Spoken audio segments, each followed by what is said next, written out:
Hi, everyone. It's November 1st, 2021. This is a fun show today on Talkback. Third time is a charm. We have a great guest. I want to take you back to 1961. I don't know if you were alive then. I was.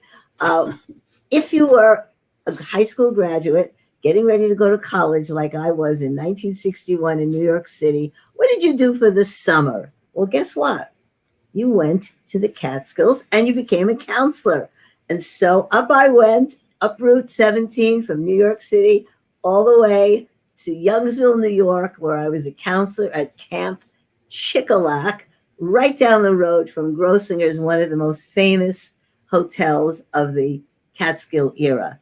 And so I'm going to introduce my guest, who in 1961 was in the middle of a career with his dad that had so much to do with entertainment in the Catskills during those years. Let me introduce Mort Siegel, 92 year young, with his memories and his great head of hair. I love it.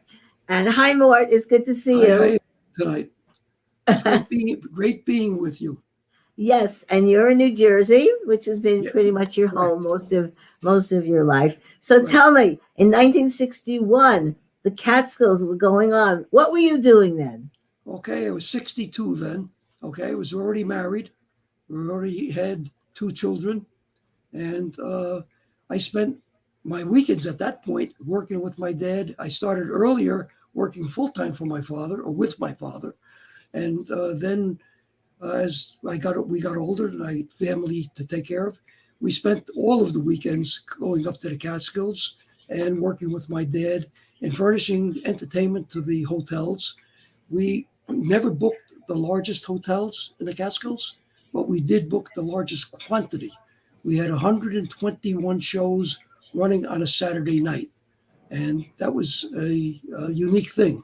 So at those days, we employed about 150 entertainers, and we had our own hotel that we used strictly to house the performers, because when my dad started in the mid 40s, it was during the war years, and the hotels were overcrowded, they were overbooked, and there was no place for the entertainers to stay. So my mother and father decided, let's find someplace that we could house them ourselves. And that was the greatest thing that they ever did. One of the greatest things they ever did, because then we had entertainers coming to us from Philadelphia, from Detroit, from Chicago, from any place else other than New York City that the Catskills was used to. And they weren't afraid of coming east to play in the Catskills because they knew that at least they would have a room over their head. So Okay, that great. was the beginning of it. Yeah. Right. So as you and I have talked about, the era of the 40s into the 60s, ending maybe in the 80s, was the golden age of the Catskills. Right. And it was Correct. many people coming up from the city to go to a hotel, a big one, a medium-sized one, a bungalow colony, a boarding house, an apartment for the summer, to get out of the city. Sociologically, Mort, you've talked about why was the Catskills a resort for the city folks during those golden years? Why? Yeah, I'm glad you asked that question, because that's one of the things that I really like people to understand, how the Catskills really came about. They only know it by, especially younger people, that there were 1,174 hotel and rooming houses, and there were 839 bungalow colonies, which really didn't tell you how many bungalows there were, but that tells you how big that was, a 6,000 square mile area. And it started because a lot of Jewish people started to go up there in the 30s, which obviously was before my time, although I was born 29, but I didn't go to the Catskills then. And they were going up and finding people having signs on the lawn, Gentiles only, no Jews, no Hebes, et cetera, and no one with illnesses, it's whatever, no dogs. They found themselves in that query. So they couldn't find a place to stay. And the people who were peddlers that even sold things up there, A lot of them were Jewish. They didn't have a place to stay. Not only that, but if they found a place, they didn't have the right food that they would be used to, things that they were used to, type of food that they'd be used to eating.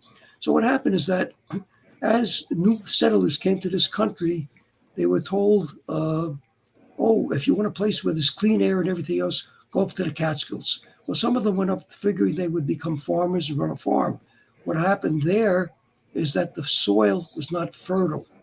But very important thing, and I always tell people, they laugh, the wives, the women, were excellent cooks. So they decided with the house that they had and the little farm that they had, that they couldn't really get a lot for the produce that they were producing. Some of them went into cattle, or some went into chickens, raised eggs, but most of them were trying to have found fertile soil for the crops that they wanted. So they decided that they would take in lodgers, people to come in for lodging. And they were smart.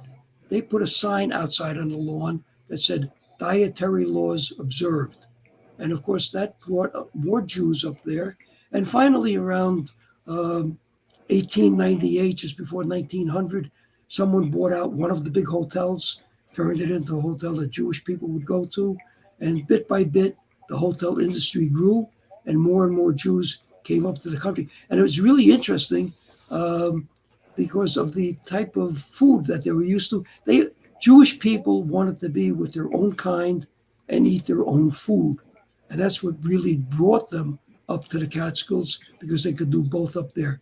It was a way to get out of the sweatness, the heat of the New York City and the suburbs of New York. Right. And the other thing, right. And the other interesting thing that we've discussed is that in the 40s and 50s, still many women were homemakers and could go the entire season at the Catskills while the breadwinners, the husbands, were home. Correct.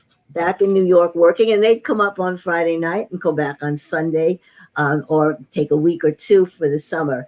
And then things changed, and I love the way you talked about it, the 3 A's. One of the things is women going back to work in the 60s, but the other ones are air conditioning, airplanes. I always call it the 3 A's, and I tell people, no, I'm not talking about the automobile. Right. Air conditioning, airplanes, and assimilation. All right, so let's tell us about that. That's how the Catskills, Wayne, talk about that. Right. So what happens as the Catskills started to wane, people came back from World War II. They wanted to find other ways to have entertainment, other ways to travel. Older people, obviously, even if they had the opportunity, they came from Europe. They didn't want to go back to Europe. So, but they did find that it was cheaper to take an airline to go to Puerto Rico than it was sometimes to go to the Catskills. And that gave them something completely brand new, something they never did in their lifetime. And younger people that came back from the war, soldiers, got married, had young families.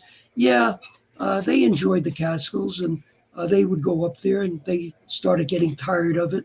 And they would go up for weekends and not for weeks. And it started to fall apart. And the fact that there was air conditioning, which they never had during the 40s, air conditioning was now being able to be built because the war was over, the parts were available, and people didn't have to suffer in heated apartments in New York. So you had the fact that Jewish people were able to get together with other groups that were just not all Jewish, and they assimilated into society. So I always called it the 3 A's, the automobiles, the assimilation, and the thing, air conditioning. Those are the 3 A's. They all start with A, and that's how it all started. Right. And as I said before, having many of the homemakers go back into the workforce, they couldn't spend the whole summer up in the Catskills. As you said, assimilation, the lessening of the anti-Semitism that existed back in the 40s and even sometimes into the 50s. So before we get to the wonderful slides that we're going to show and all of your experiences with some of the famous comedians and entertainers of that era, just tell me a little bit about your father. His name was Jack Siegel. How did he get into the business of being a booker for these acts going into the Catskill hotels?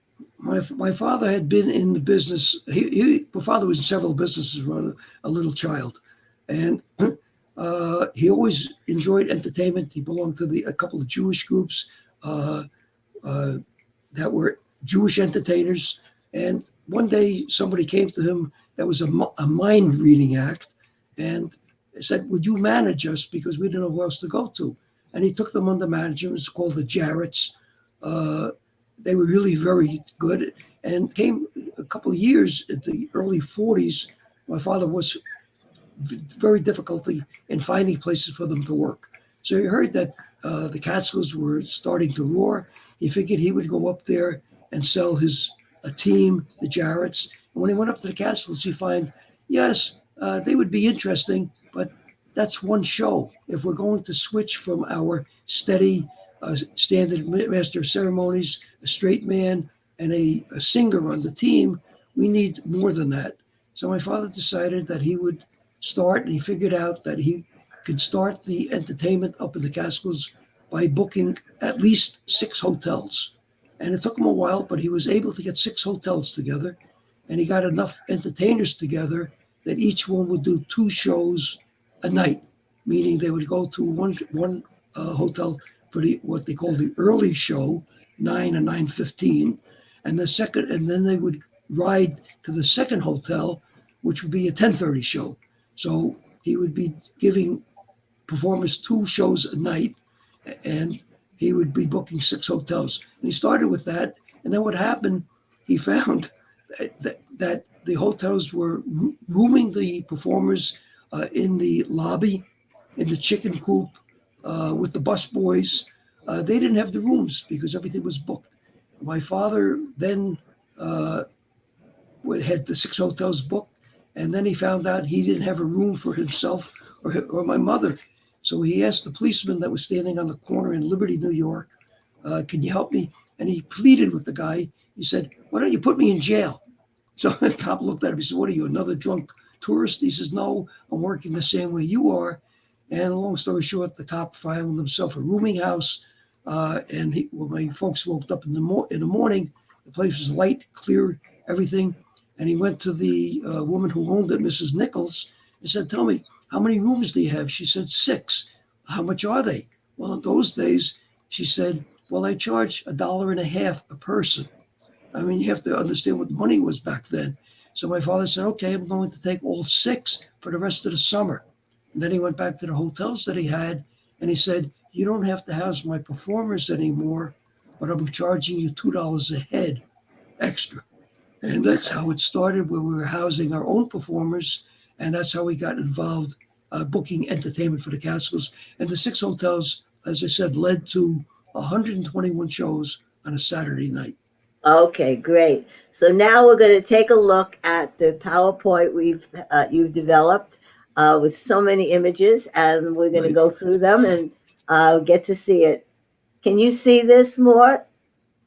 Yes. Yes. All right. Okay. So now that's the title of our talk. I give a talk. It's called "The Rise and Fall of the Catskills," and the comedians made them famous. That's how the Catskills really grew, from food and from comedy. Okay, great. And there you are. That's me. There I am. Yep. Now, this is something that I thought was a great advertisement for your show, because there you are in the middle. Right. Rodney Dangerfield on the right there. Right. Buddy Hackett on the left. Right. Red Buttons. A good friend, Joan Rivers. It's beneath. Oh, you skipped over. Joan Rivers. Okay. Myron Cohn. Alan King. Yeah. Sam Levinson over here on the bottom. Right. Yeah. Jackie Mason, who just died recently. We lost recently. Henny Youngman. Right. And who's this last one? Rickles. Don Rickles. Yeah. Not every one of them that I was friendly with, but those a few that my designer put on the flyer to help make up a flyer for me. But they basically all worked for us at one time or another in the Catskills. Okay. So it says here that you room with Buddy Hackett, and we'll get to the stories about them later as we see them on the screen. This is just an example of some of the shows that you do, where you do what we're doing now, to give a little talk. You do it all I over the state? gave my Ah, that's a picture of my father.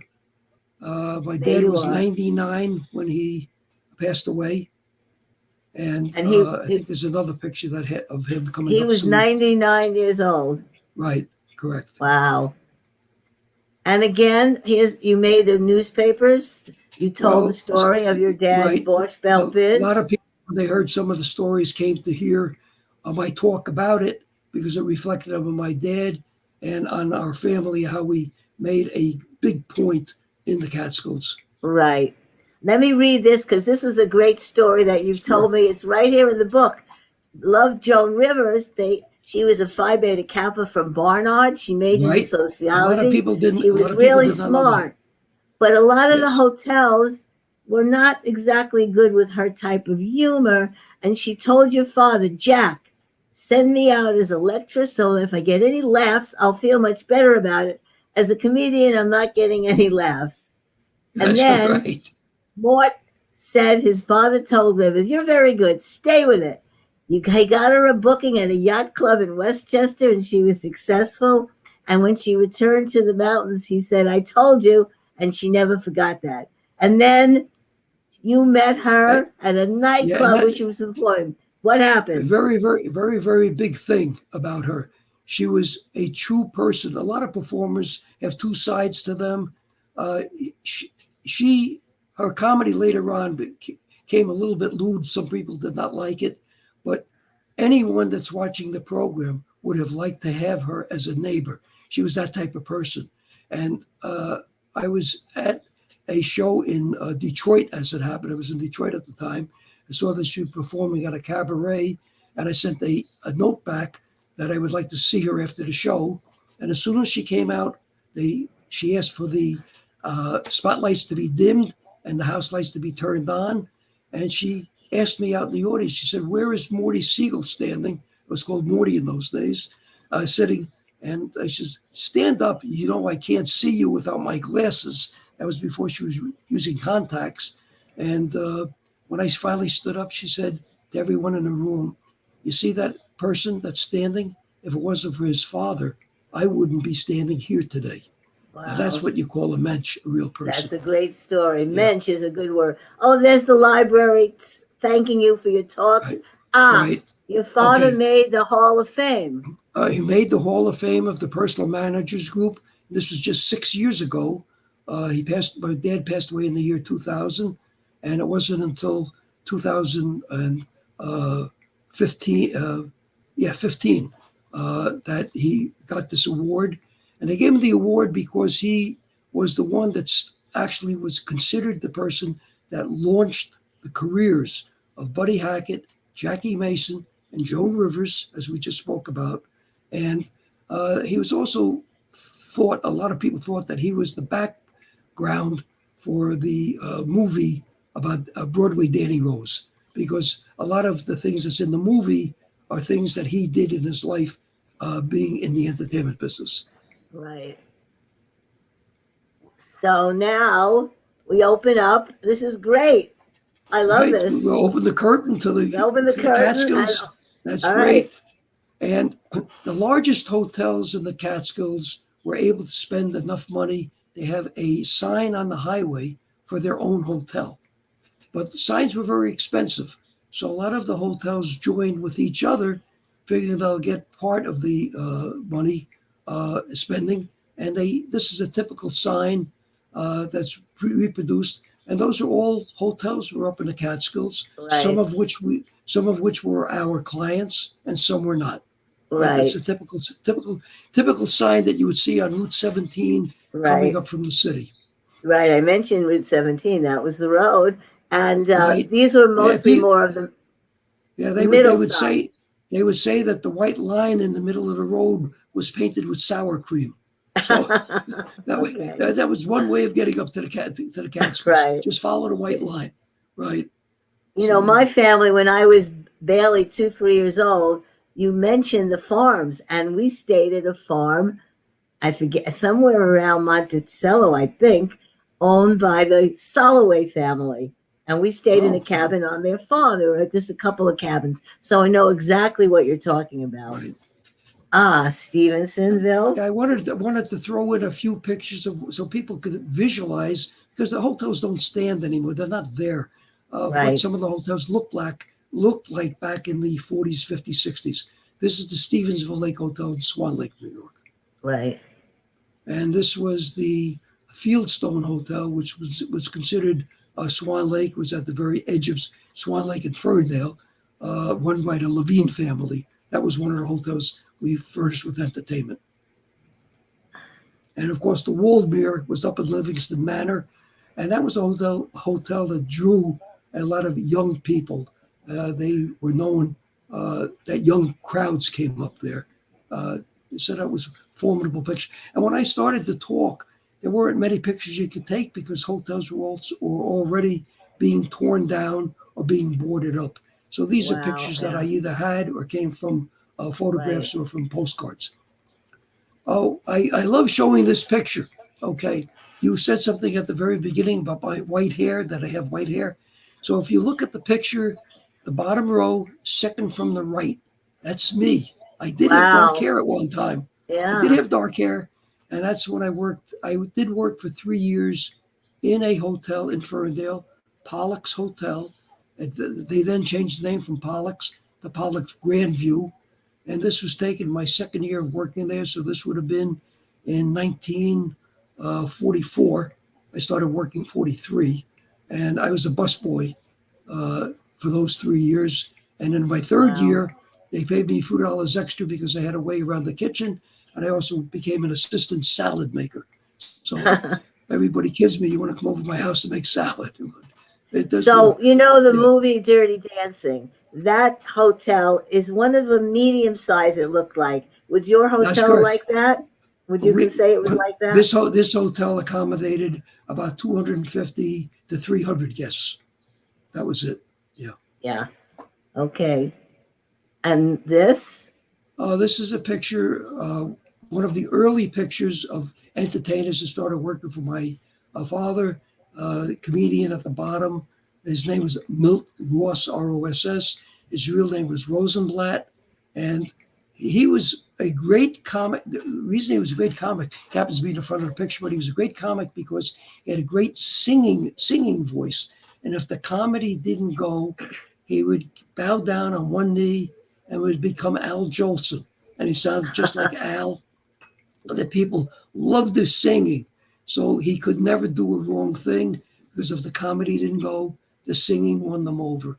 And all the way up at Right. the very, very top, in the very, very back is Yvonne Murray, who was a, what do you call it? A little person.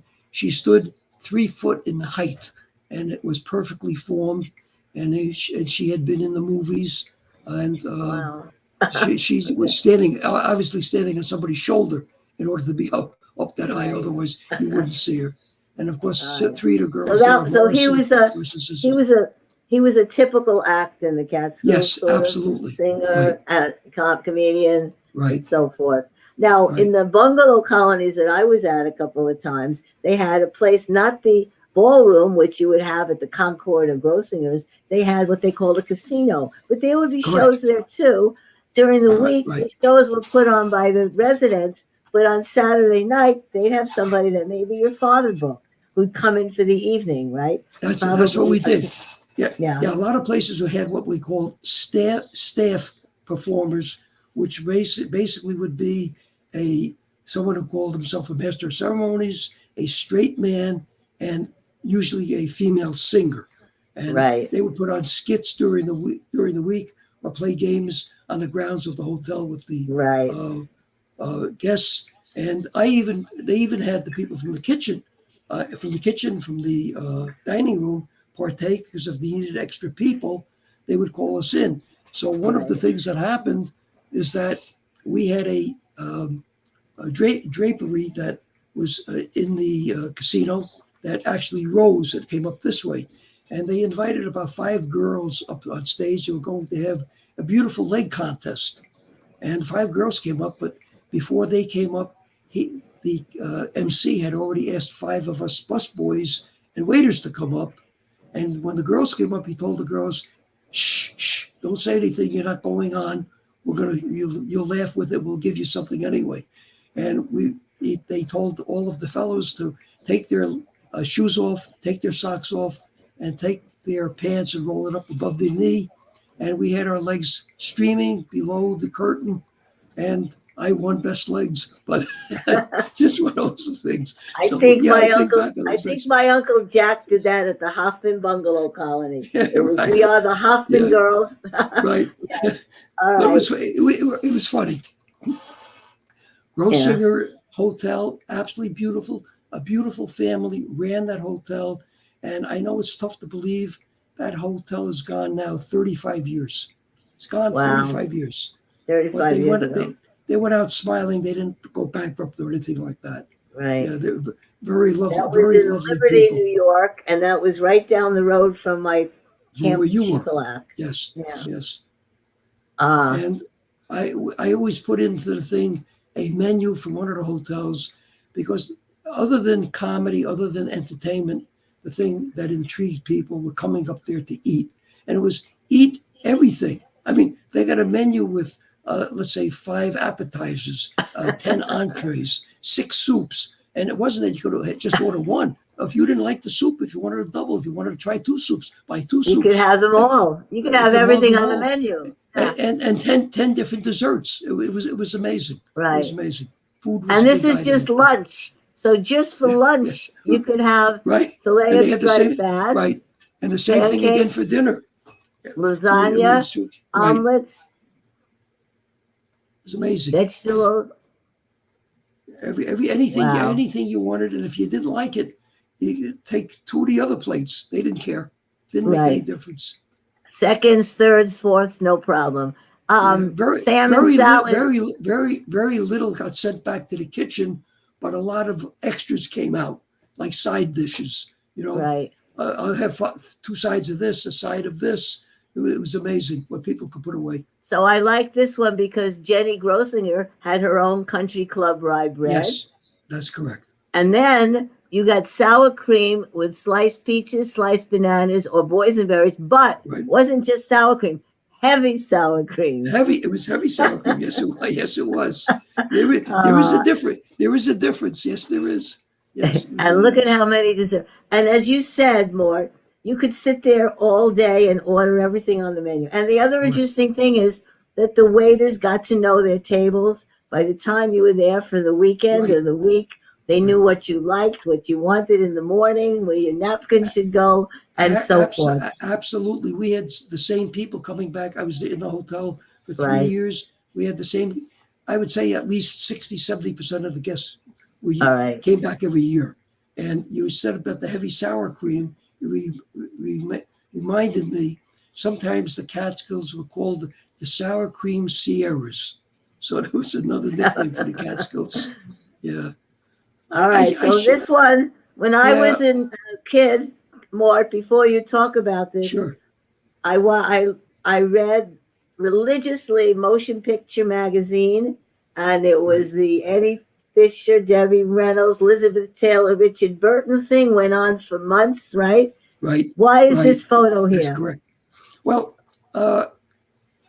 I'm Jewish, okay? I'll be married 65 years this coming December. Wow, Okay. congratulations. Thank you. What I can never understand, how a Jewish guy gets married. I understand how he got married at Grosinger's, but I could never understand when he divorced her and then he went for his second marriage. He also had it at Grosinger's.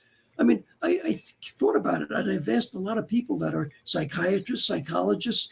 One of them said, well, he probably didn't have the money himself for a second marriage. He went to Grosinger's. But I don't know. It just rubbed me the wrong way. Yeah, So Debbie Reynolds and Eddie Fisher got married at Grosinger's. correct. And the second marriage that he was made also at in his life- Grosinger's. Also at Grosinger's. Right. Okay. So if you didn't like your first marriage, why would you come back to the same place to get a second marriage? That's my thought. Anyway. Well, But wait a helps spread minute. the- His second marriage, wasn't his second marriage to Elizabeth Taylor? Yes. And they got married in Grosinger's? At Grosinger's, yes, they did. Yes, they did. So, I mean, that's really a topic that really should be discussed by psychologists and find out what thinking Of was course, about. by then, because she converted, Elizabeth Taylor was Jewish because she had married Well, Mike that's Todd. true. Yeah, right. Right. That's Well, true. wow, Yeah. that's good history. Okay. I like to talk about Lou Goldstein, if you don't mind. I know we talk about comics. Lou Goldstein stood over, he was 6'2" in height. And our first place of residence was actually Liberty, New York. So it was a very easy thing for me to get to go to Grossinger's. And he was the person who really made the game, Simon Says, the biggest thing in the Catskills. And he was Ah, really, if you speak to anyone that Simon went to the Says. hotels, that went to Grossinger's, he was the best at doing that. But the other thing that they had him doing was also running basketball games, because Grossinger's was on such a large piece of property, taking people around the property, showing them the Grossinger Airport, where the post office was. They had their own post office, where the outdoor swimming pool was, and the indoor swimming pool. So he had a lot of things to do. And he also became a jokester because the whole thing with people working in the Catskills make the guests happy. So he used to tell a story that I would love to repeat because most people have not heard it.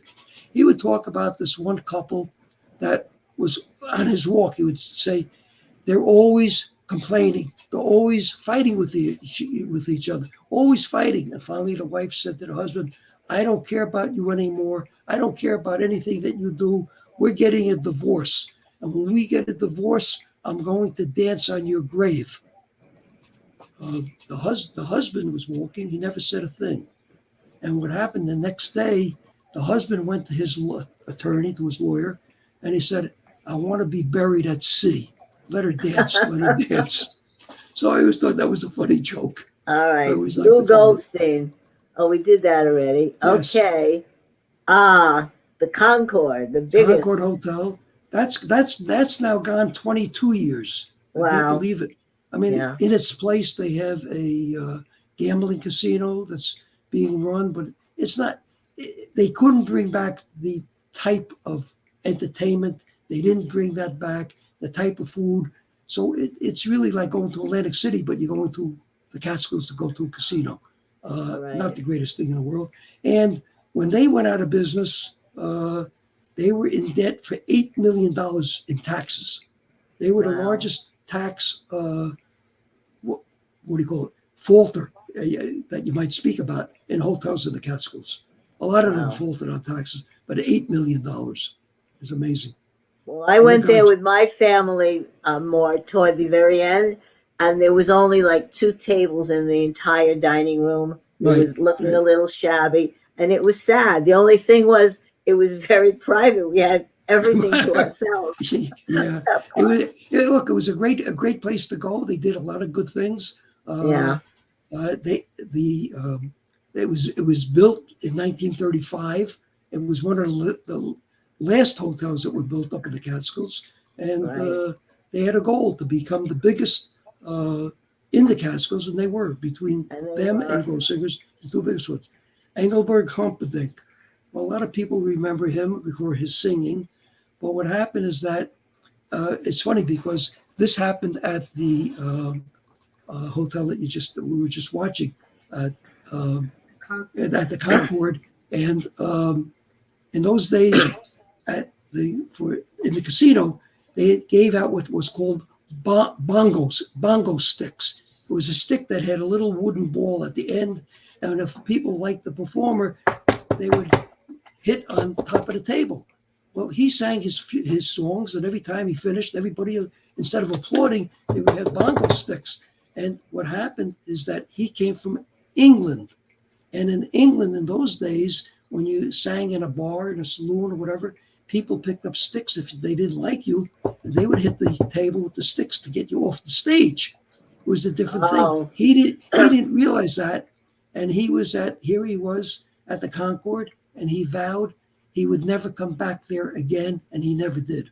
Oh, The did they sticks would explain last. to him what it was all about?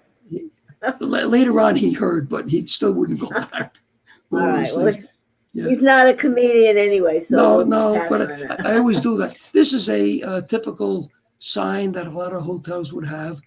This one was in Swan Lake for Stevensville. For one year, they showed who was starring. Memorial Day, July 4th, Labor Day, just so people would come up on those big Yeah. weekends. Isn't that amazing? Cheetah Rivera is Right. still around. She Right. looks amazing. Yeah, yes, it's amazing. It Fantastic. is amazing. Right. And Red Buttons is gone. Buddy Hackett is gone. Gone. But yeah. But Cheetah's still Unreal. here. Yep. Yep. Home of Pep Show. Home What's of that? Pep shows. So from Jack Siegel, my father decided he needed a name for the company because we were growing. And someone gave him the name of Planned Entertainment Productions. That's how the PEP came about, which spelled out PEP. And it was easy to say PEP rather than saying Planned Entertainment Productions, even though that's what it read on the business card. And this is one of our dancers.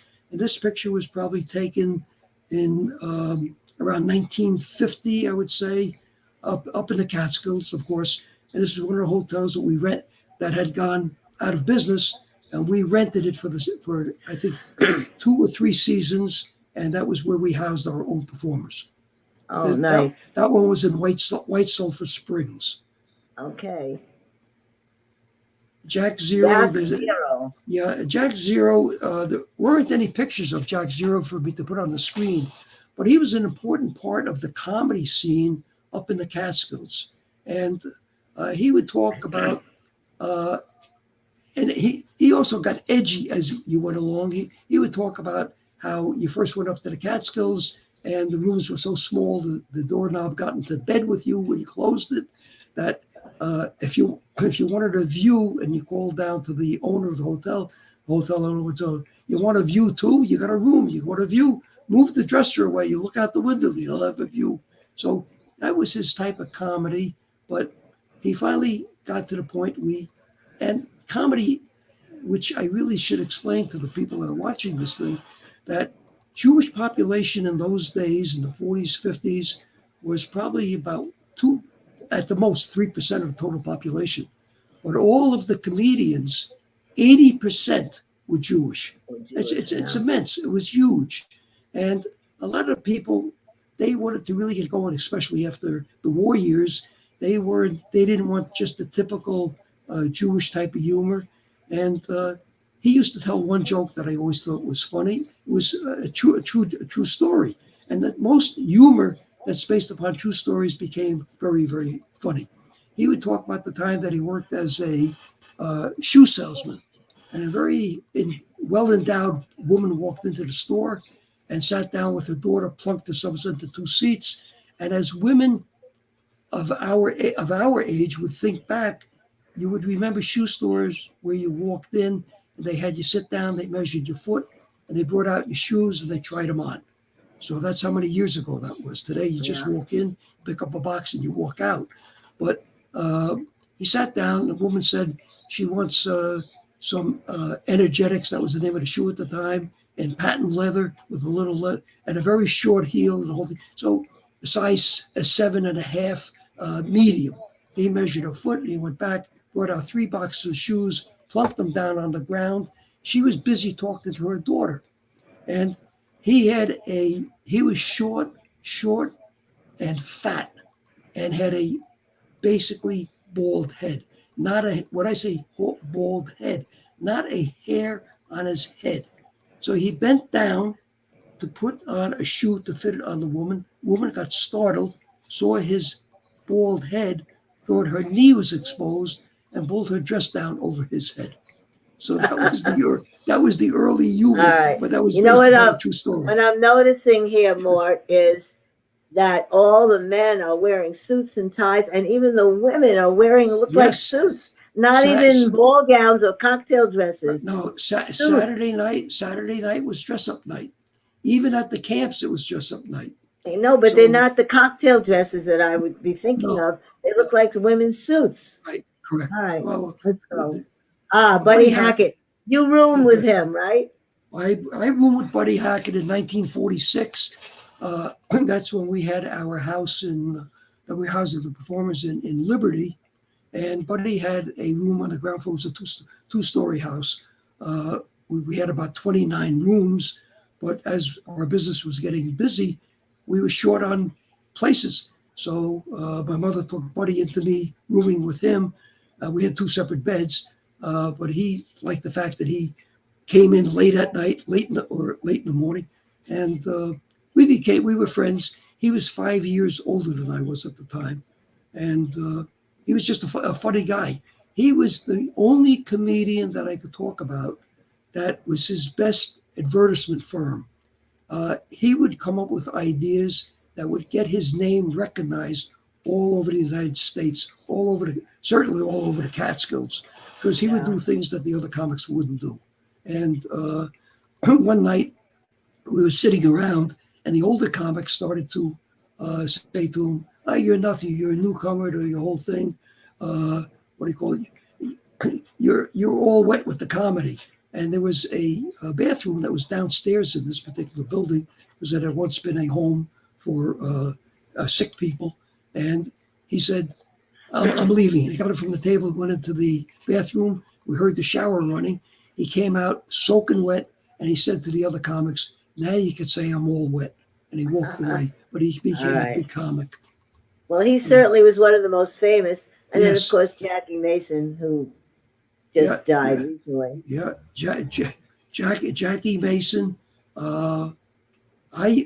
Jackie Mason also worked as a waiter in the Catskills. That's when we found him. He was doing comedy on the side, and he worked at a hotel that was called The First, F-U-R-S-T, The First Hotel in Fallsburg. And my job was on a Saturday night, because they were a very religious hotel, to go over and make sure I got him out of the dining room and got him over to where he was working shows for us. We did not book the shows at the First. So I would go to the First Hotel and pick up some gravel from the ground, throw it up on the dining room window. He would hear it, open up the window, throw out a bundle, which turned out to be his dress clothes. And he would finally get out and change his clothes in the back of my car on the way to do his show. But he was really something. And we were friends, and unfortunately passed away really recently. And he's one of the Very last to recently, go. Yeah, 2 months Oh, ago. I got to go back. Got to go back to Alan King. Well, Alan was 2 years older than me. I was not really friends with him, but he was a great comic. I liked his comedy, and he did work for us, and he came up with a lot of different stories about airplanes, about aeronautical things, about politics. And one thing that a lot of people don't know, that before he became a comic, he was a prize fighter. A lot of people don't know that. And he won, I think, from memory, I'm doing this, about 25 fights. And on the 26th fight, and he was doing some comedy on the side, 26th fight, he got a broken nose. And then he decided he was better off being a comic. And he stopped being a prize fighter. So that's Alan King. Yeah. Oh, Henny Youngman. Henny Youngman. Take him, right? He used to say. Yeah. Well, Henny Youngman, they called him the master of one-liners. And that's how he got started. He really started up in the Catskills as a band leader. And somebody didn't show up, and he started telling jokes the whole time. And but his jokes were really very clever. He would, most of the people remember the joke, "Take my wife, please." Right. It was the hesitation way he delivered it. And he would talk about, he would say he went to the doctor, and he told the doctor that he broke his foot in 2 places. Doctor told him, "Stay out of those places." Now, those were the type of jokes. One line is fast jokes. But I would like to tell one story. People do not know that he did tell stories, and he did tell stories. One of the stories that he used to tell that I remember is that a friend of his was completely always having headaches, and he went to the golf course, was playing with a bunch of guys. The guy says, "You still have your headache?"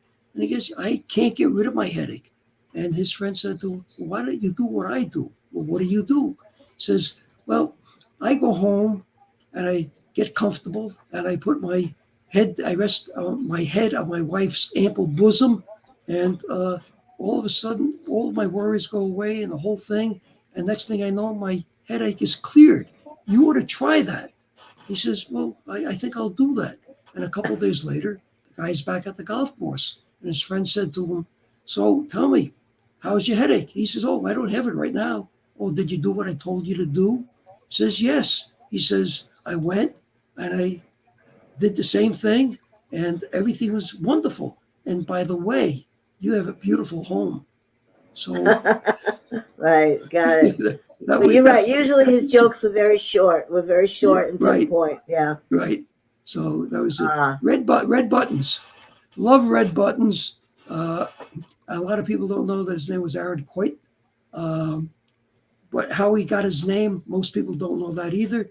So when he worked as a bellhop in a hotel, also in the Catskills, doing a little comedy on the side, and he always had the red hair that he had, but he was wearing a jacket that had gold buttons on it, and a lot of people didn't want to call his name Quate Aaron, whatever. So somebody would want the bellhop to say, "Hey, Red, come here. Hey, Buttons, come here." He put the two names together, and he ah, called himself Red Buttons. And he finalized it when he actually became a right. comedian. It became his real name, Red Buttons. Well, Yeah. and he branched out into movies and won an Academy Yes, he Award did. for Right. Sayonara with Marlon Brando, a wonderful Right. picture. Hey, real. Well, he was already big time by the time he started working for us because he was older than me, and he Yeah. started his career as a bellhop years earlier. But he used to talk about uh, the newcomer that would get into a neighborhood, how the newcomer was a loser. How do you become a loser when you move into a new neighborhood? You get hit by the welcome wagon. So that was his joke about a poor loser. On Rodney Dangerfield, he was another version with the one-liners, and he Yeah. would say, "Yeah." He would come out and he'd say things like, "My wife likes to talk on the phone during sex. Last night she called me from Chicago." So get everything into the thing, and there's a lot of funny lines with him. So Yeah, and he uh, had those bulging eyes. bulging eyes, yeah, and he had the right temperament and the whole thing, adjusting his collar, his shirt, his tie, Right, and he yeah. was off. Yeah, he really did a great job. And I before he can't was get the, I'm sorry, what? he'd say I can't get no respect. That's not right. Did he Don't get say any that? respect. That's right. And Yeah. before he was a full-time comedian, we knew him personally because he was a gag writer for some other comedians, and he wrote gags for one of the comedians that my father Oh, managed. So I knew Rodney yeah. from early days. Yeah, he was great fun. And Sam Levinson. Sam Levinson was one of the nicest people that I've met in show business. He was a real gentleman. Uh-huh. Uh, he was somewhere age-wise, I'd say between my age and my father's age. So he wasn't as old as my father. He wasn't as old as old as young as me. Whatever. He was right in the middle. And I used to drive him. He stayed with his family in Swan Lake, New York, and I picked him up and I would drive him. And he was one of the few comics. If I drove someone home, they thought they were getting livery service, but he always wanted to sit up front. We chatted along the way, and he was really nice. And one day he stopped me short. He said, I was driving, and we were talking. We always had a good conversation about something. Didn't have to be about show business. Told me about his mother. Told me about how good a shopper his mother was. That his mother would go to the push cart area, and she would look down at the vegetable man and say, how much are these cucumbers? She'd call them cukes. And he'd say, oh, Mrs. Levinson, they're 2 for 5 cents. And she'd look at him, take one of the cucumbers, push it up into the corner of the stand. Say, so how much is this one? And he said, well, this one is 3 cents. She said, okay, I'll take the other one for 2 cents. She said his That's a mother was good the one. greatest shopper in the world. But what stopped me one night, we were driving, and all of a sudden, the conversation was quiet. He didn't say a thing, and he said to me, Morty, think about this. If you're ever in an elevator and you think you're going to die, push the up button. And I had to think about it a minute. I said, pretty good thought. So that was Sam Levinson. Yeah. Ah, Maury Amsterdam. Maury Amsterdam came into our life way after he started his career. He was already in pictures, already had a television show, and he didn't work for us that much because we didn't have the hotels that could afford him. But he did work a few weekends for us, and he was another gentleman. He was one of these guys that had to talk about humor, about anything else, or how well he was doing. It was just a lot of fun, talking about a lot of different things, and he would talk about different things that happened in his life, different things that's happening, and he would talk about the energy program, how expensive energy is and how you don't have it. And it didn't make any difference what year you talk about energy. This could be a joke, it could last forever. So he would say, yeah, in my house, yeah, I know about energy. He says I would come home at night and I would say to my wife, honey, let's go upstairs. And she would say, I don't have energy tonight.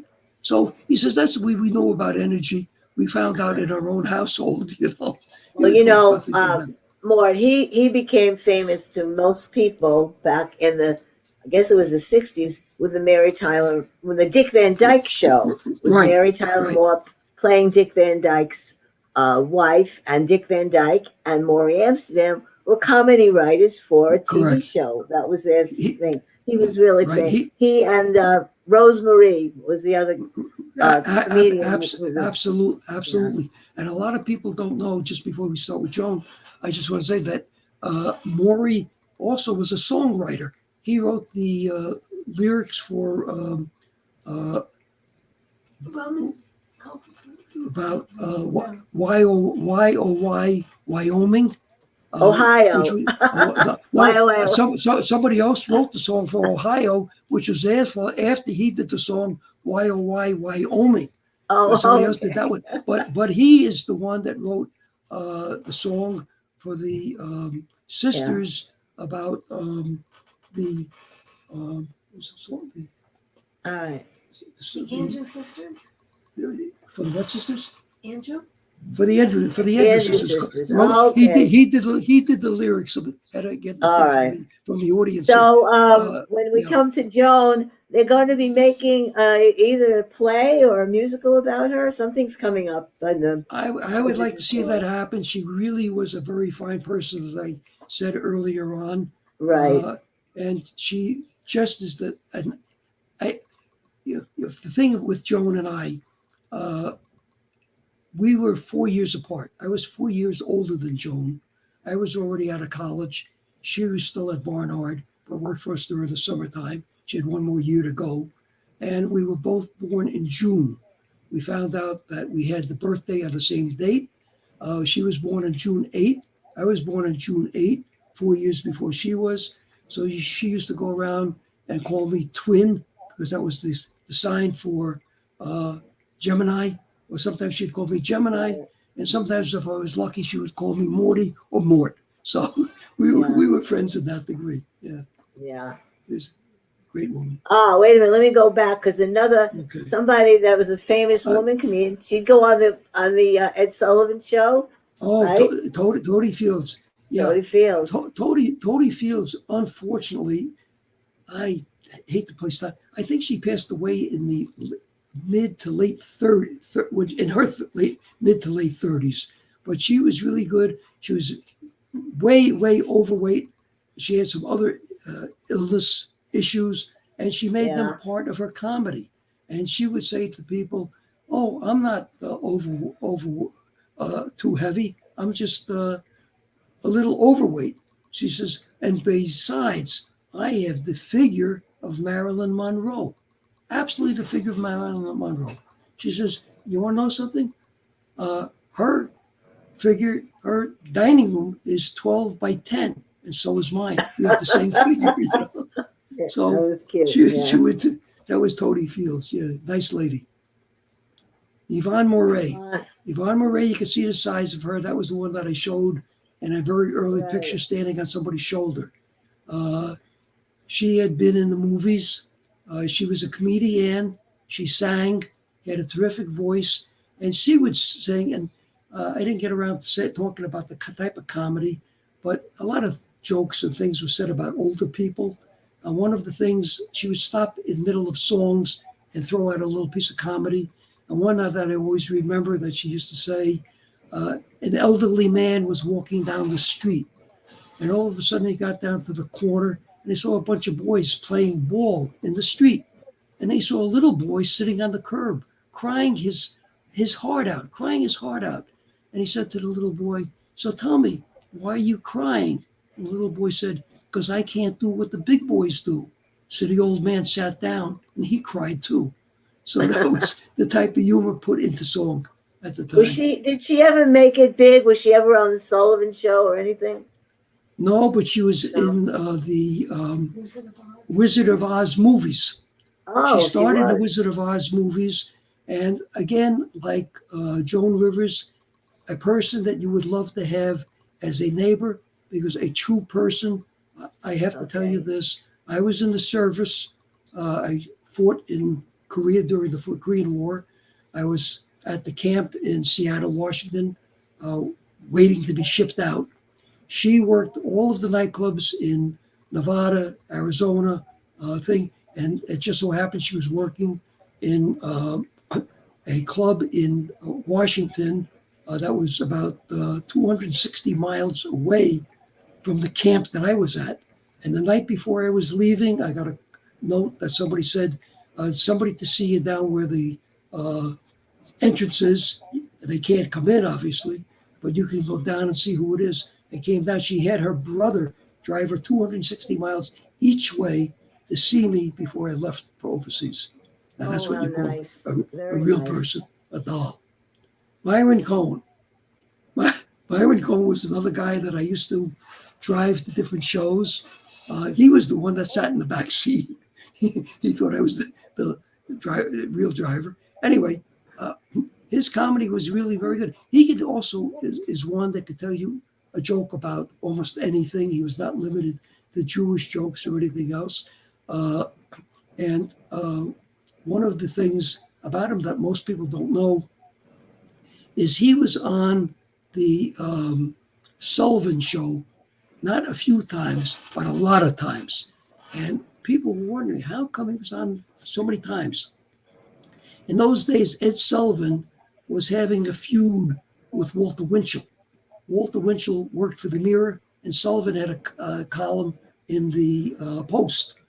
And Walter Winchell made a mistake not a mistake, he did it on purpose. In his thing, he never liked Myron Cohen. He used to call Myron Cohen the Vomic, V-O-M-I-C, not the comic. He called him, he's a Vomic. I don't like his language, I don't like his thing. So in order to get back at him, Sullivan would use him more often. So that would irritate Walter Winchell. So that's a little story out of the pack. Mousy I'm going to Lawrence. do these in a row. Mousy Lawrence, Right. Freddie Roman, and Dick Capri. Those three guys were in a Broadway show all about the Catskills, right?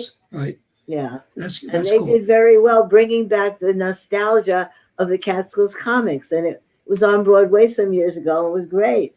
Yeah, it was great. A lot of people said, "What are you doing? You're going to bring that show?" We don't think it's going to go. It wowed the audience. It didn't make any difference whether you were Jewish or not Jewish. It was the jokes. It was the humor. It was the right time. Freddie, God bless him, he's still around. Freddie's 84. He lives in Florida, and he's great. He was a great comic. Worked for us a lot of times, and it was his idea about bringing it to the forefront of breaking it to New York. And Dick Capri will be 90 in December. Wow. They're having a party for him in Florida. He is now a complete Florida resident, and his jokes were pretty good too. He wasn't on the Jewish side of jokes, but it was his timing that was great. He would throw out a joke like he would tell somebody, I got a dog for my wife. And he would hesitate, and his friend would say, "Well, that's a pretty good deal." He's switching his wife for a dog, but it's the timing with throwing it out. Timing is everything. Was that type of timing was everything. He was really good, and you missed one. You got to go back to the third one from the group, who just passed away, Mousy Lawrence. If you can get that. All right. Okay. Here's Mal. Mousy Lawrence. I don't know if you know it. He only passed away about a month ago. Oh. Yeah, he's one of the only ones from the group that has really gone. And he was the type of person that really told the same stories almost all the times you saw him, but he had the right dialect, he had the right mannerism, he knew how to lay it out. And I loved his references to food. Up in the Catskills, he would say people came up there to eat the food.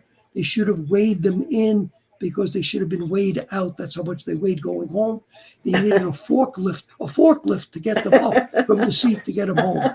And they were really very good. But I have to tell you this about Malzy Lawrence. This will come toward the end of the show, my talk, but it really is very important. About 10 years ago, I was a guest at the Friars Club, and it just so happened that Malzy Lawrence was there, along with about 5 or 6 other comics. All of them had worked for us at one time or another up in the Catskills, and I was invited, which was thrilled to me, to sit with them at a round table prior to dinner. We sat down, and for an hour they hashed out the agents that worked up there, the comedians that worked up there, the hotel owners, what the food was like, talking about the whole thing. And all of a sudden, it was close to an hour, and Mal jumped up and slammed his hand down on the table. And he said, "We got to stop talking about it. The Catskills are dead. So do me a favor, you guys, when you leave here tonight, it's dead. So in memory of the Catskills, please leave a stone on the roof of my car." Now, you have to be Jewish to understand that, because if you go to a cemetery, you would leave a stone on the headstone, letting people know you were there. So this was his way of saying, let's remember the Catskills by leaving a stone on top of my car. Right. Malzy Lawrence. Okay. Now let's see. We have a couple left. Norm Crosby. He was kind of funny. Norm Crosby. Norm Crosby is still around. No, he I'm sorry. Norm Crosby passed away this past a couple of months ago. Not also fairly recently. Norm Crosby was 2 years older than me. And I love Norm Crosby because he was the first one that was able to bring humor to our hotels without using a 4-letter word. Because what happened as ages came on, as we got close to the 80s, every comic was striving to get in the way other comics were doing. And my dad booked, or we booked, hotels that were family hotels, and we didn't want anybody that to disturb that idea.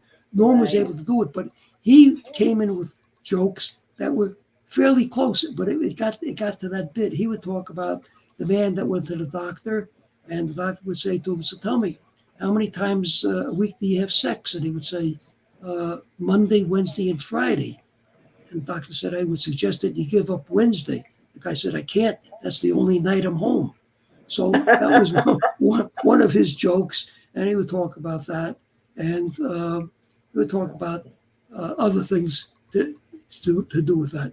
But he was very good. Jackie Cannon's father was a rabbi. Jackie Cannon came from Canada. Heard there was a lot of work down on the Catskills, started work the Catskills. We became friendly, and he had a nightclub in New York City that he opened up called the Rat Fink Room. And my wife Judy and I would guest there several times. And he would come out with some different jokes. He would talk about, he always would talk about Elizabeth Taylor. He would say how beautiful she was.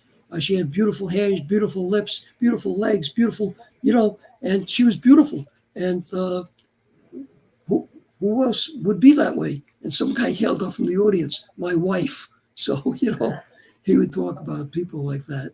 He was a very good comic. Yeah, Jackie Cannon. Jackie Vernon. Now, a lot of people don't remember Jackie Vernon, but he did have his own TV show. And he was what you called a sad-faced, sad story teller of jokes.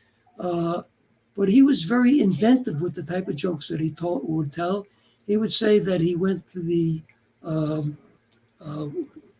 one of the public parks out in the Grand Canyon. He went to the Grand Canyon to visit the Grand Canyon, and he found that it was closed. That was one of his jokes. And he would talk about the fact he stopped me one day.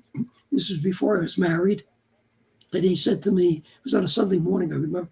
He says to me, "Hey, sit down with Bruce, shoot the Bruce." I said, "Okay." He says to me, "Do you date at all?" I says, "Yeah, I date." He says, "You got any good pickup lines?" I said, "Why, do you need one?" He says, "No." He says, "Maybe you do." He says, look at it this way. You ever go on a ship?" I said, "Well, I'm thinking about going. I haven't been on one yet." Well, he says, "If you're on the ship and you see a beautiful girl sitting around, just go up to her and say, ask her, 'Do you live around here?'" So he was serious. That would be a pickup line because you're talking to a girl on a ship. And then he said to me, "And if that doesn't work, say to her, I want to ask you, I want to take you into my privacy. Did you look outside off the ship? Did you know that the captain of the ship is out there in a lifeboat? Does that mean anything to you?" Didn't hear anything over the loudspeaker, but he's out there in a lifeboat. So these are his pickup lines. And he never made a joke out of it, but he was that type of guy, Jackie Vernon. And Bob Melvin. Bob Melvin stood 6'4". I remember him for his height. He was a comedian in the Navy. There was somebody who needed to MC a show. They picked on Bob. I forgot what his job actually was. He was during World War II. And when he came out of the Navy, he liked that idea of introducing performers and everything.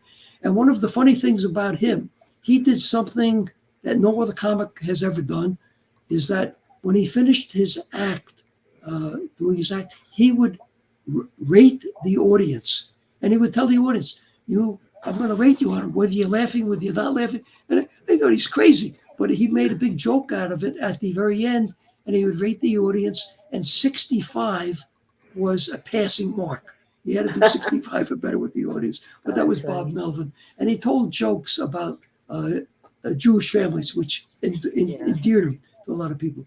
Morty Gunty and I were really great friends. Morty and I were actually the same age. He was about 4 months older than I am. Unfortunately, he passed away at the age of 55, which was many, many years ago. And he had been on the Sullivan Show, a lot of other shows, and he was really just beginning to become really a top-notch contender in the field. And that was one of the things about him. So Mickey Freeman, the last guy we have. Okay, Mickey Freeman, he was Zimmerman on the Bilko Show. And this is the guy that almost got us in trouble. And that's why I tell the story now. He kept saying to my father, he was a great comic. He started out slowly, and all of a sudden, his comedy as he got older really became great. But in the later years, the comics were still pushing my father, Jack, we have to do this other type of, that's what the audiences want. And my father would say, that's what you want. That's what some of the other comics want. We don't need that. We have family type hotels. And he said came in one night, I was in the office with my dad up in the Catskills. And he said to my father, Jack, I'm doing it. Tonight I'm doing it. I'm using, and the word I'm using, Jack, it's in the dictionary. Don't worry about a thing. And he walked out of the room. My father said to me, you better go to where he's working tonight and make sure that it's not obscene, because if we lose the account, he doesn't work for us anymore. So I went to the hotel, and he came out and he started telling some of the stories. And then he ended up talking about the man that was in the nursing home that came out and was walking around the lobby floor and everything else. And he was telling everyone and he said to everyone, my fly is open. And the manager came over and said, I know your fly is open. I could see it. You don't have to tell everyone. He said, I don't like that. Go back to your room. Well, that's what he did. And the next morning, he was back out walking again. And he said, oh, how come your fly is open? He said, well, yesterday my penis died and today is the viewing. So he said he used the word penis, P-E-N-I-S, and he came back and said, it's a 5-letter word. It's not flying. It clears, and everybody loved the joke. So that's how he got away with it. Well, is that about as dirty as it got in the Catskills those years? Right, yeah, right. For our crowd anyway. Yeah, that was, and then we come down to, this is a picture of Swan Lake. And this is this picture I took 2 years ago. Basically is what's left up there. You have a lot of Hasidic people living there, young Jewish children. You'll notice they wear yarmulkes, they have payas, and they go to shul. They have different types of schools up there for the children, but it's not the hotels. They're not doing the hotels. And Right. I think you have a sign that follows this. And walking out of that particular park, there's a sign that I had to take that picture. Smell a flower, hug a tree, but please keep our park schmutz free. And Right. with the word schmutz, you know that Yiddishkeit still exists someplace up in the Catskills. Yeah. All right. Well, we're going to go out of the slideshow. For those of us who are old enough, it's very nostalgic, who were at the Catskills. Yes, it is. Who went to the ballrooms, who went to the Right. dining rooms, who went to the pools. We have who did Simon Says and Cha Cha and Right. and bingo and art shows and talent shows and so forth. It's very nostalgic. For other people, maybe they'll see a world that's gone by that they might have some interest in reading about. And of course, if they've seen Dirty Dancing, they get a little bit of a flavor for what went on. Right. So, Mort, I think you're terrific. I want to Thank wish you another 92 years of life, Thank another 65 years of marriage with Judy. I hear her in the background helping you out once in a while. Right. It's so great to see you. And I learned a lot. I reminisced a lot. And It's all about reminiscing. It's all about reminiscing. Wonderful reminiscence. Right. Be well, and we'll see you soon. We'll see everybody next time on Talkback. Right. And in Yiddish, they would say, was is gewein, what was, what was. Do, not coming back. Nishtu, Right. Not here anymore, but we remember, and your memory is terrific. I should have a memory like you. Take care. Bye. You. Stay well.